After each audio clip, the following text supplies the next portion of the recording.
Hey guys, Wannabe Ryan here with Wannabe Media. I'm finally back. It's been over a month, kind of explaining where I've been. In the short span of like 2-week period, my girlfriend's family came. I then proposed to said girlfriend. She said yes. And then I went to go visit my family back in Virginia. Now, came back to Ohio. From there, just kind of getting right back in the swing of things with my work, with, Olivia's work, things like that. My schedule's kind of changed a bit with work. Her schedule has dramatically changed. So just kind of finding the right timing of not even making YouTube videos, but just kind of our own personal lives, time for ourselves, things like that. So with that being said, this kind of just got lost in translation. I do apologize for that. A more experienced YouTuber would probably have videos in the queue ready to go to where, hey, I'm going on vacation, I'll just upload this, no problem. So going forward, that is going to kind of be the routine for me if I do go on vacation, something like that, just to kind of keep you guys more in the loop. So again, I do apologize about that. Some things have happened in Boston, some good, some bad. Obviously, I'm not breaking the news to anybody about Mason Lohrei being on the team for a little bit. Milan Lucic and his whole domestic incident that's going on right now. I'll kind of touch on it, give you my piece, but I don't really want to get in too much of it. I don't want to shed some light on it, even though this isn't as much light as like a national scale or something like that. Even then, I don't want to give him any more views than I guess he probably already had. I don't know how to say that, but I don't think anybody does. It's disgusting. It's really bad. Unless the police report is complete wrong, everything's wrong. He's the most innocent person in the history of innocence. I mean, it doesn't look good for Milan. It doesn't look good for the Bruins. I'm a huge Boston Bruins fan. I didn't even know about the incident in 2011. People can kind of look at that and they'll go, oh yeah, well he was, he was a 20-something kid. And it's like, yeah, well, he's still an adult, and even if he's not an adult, he's a human being and he should know what's right and wrong. He was that same girl that he had the incident with in 2011, ended up marrying, having some kids. 12 years later, same kind of thing. Alcohol was involved. It's just disgusting. Unless he's the most innocent person in the world, I do not want to see him back on the team this year. Going forward, I probably don't think any other team is going to take a chance on him either.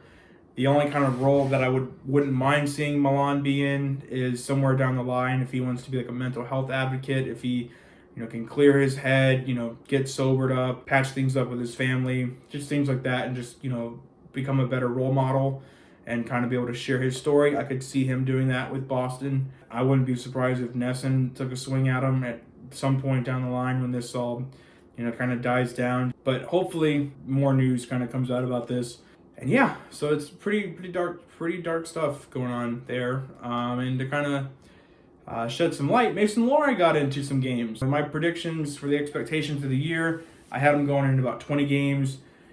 He hit the halfway mark. He had played 10 in Boston, had 4 points, scored his first goal, had some assists, looked comfortable and confident in the offensive zone, which is great. He looked okay in the neutral zone. He looked horrible in the defensive zone, and that's probably what got him sent right back down. He's got some things to work out. Last year he was playing at Ohio State, and right now he's playing in the AHL. Completely different ball game. So he's got to work on some things, but that doesn't mean he's still not a good prospect. And speaking of prospects, one of the things I was thinking about while I was gone is what's something to where I can kind of make videos every day, short videos, and just kind of talk about it.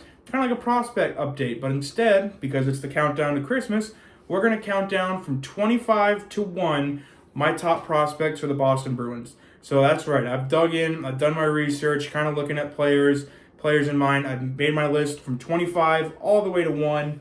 And what we're going to do is every day release a video, probably about 3 minutes or less, just kind of talking about the player. If I can find good highlights, I'll put in some highlights there and just kind of talk about it. So starting that off today, number 25 for us, Ryan Mast. Now, Ryan Mast in 2020 was drafted in the 6th round, played in Sarnia in the OHL.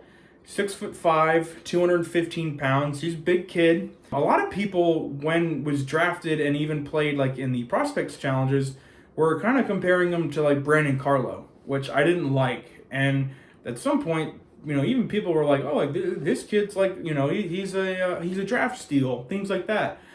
I don't see that at all in his game, like at all.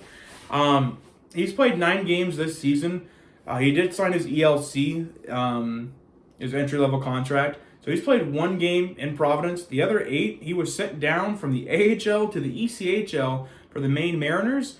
And there he hasn't looked great either. He's in -2 there.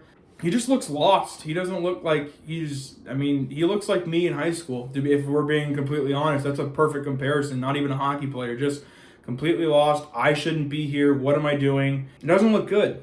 However, there's a bright side. There's always a bright side. Mr. Brightside, The Killers, great song. Anywho, he's only 20 years old, all right? So at 20, he can make those mistakes. He can look out of place. He can look lost. I didn't have it figured out at 20. I'm turning 24 today, December 1st. That's my birthday. Holy crap.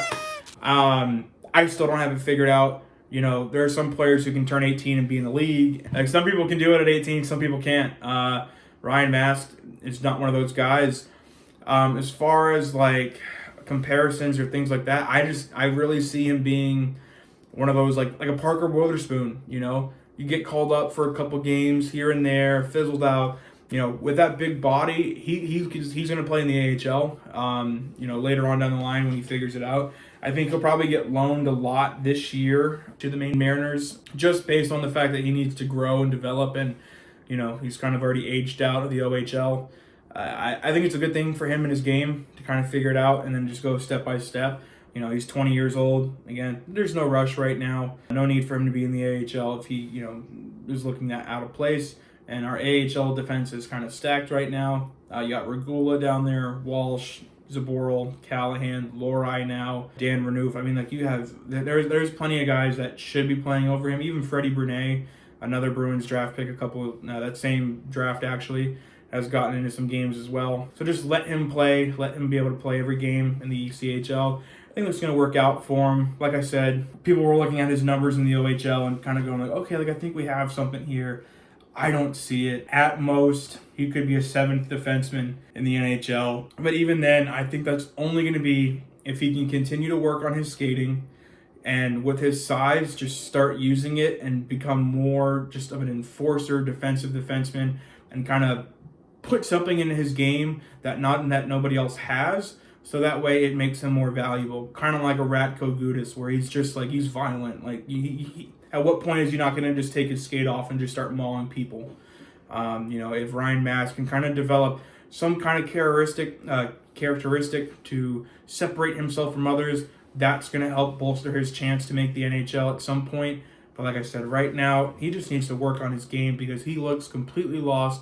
I'm going to try to find some highlights. The problem with highlights is they're not going to be like Foley's, where it's like the bad plays, you know, so you guys are going to like see like him make some crazy play. You're like, what the hell are you talking about, Ryan? You don't know anything.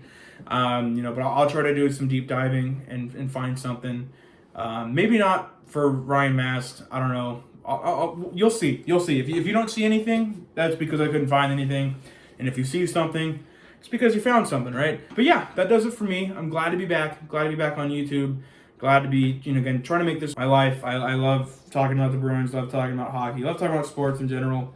And yeah, there's normally something I do at the end of these, but you know, because I'm now engaged, instead of Liv hit my music, I think it's only right that we say fiance hit my music. Cheers, guys.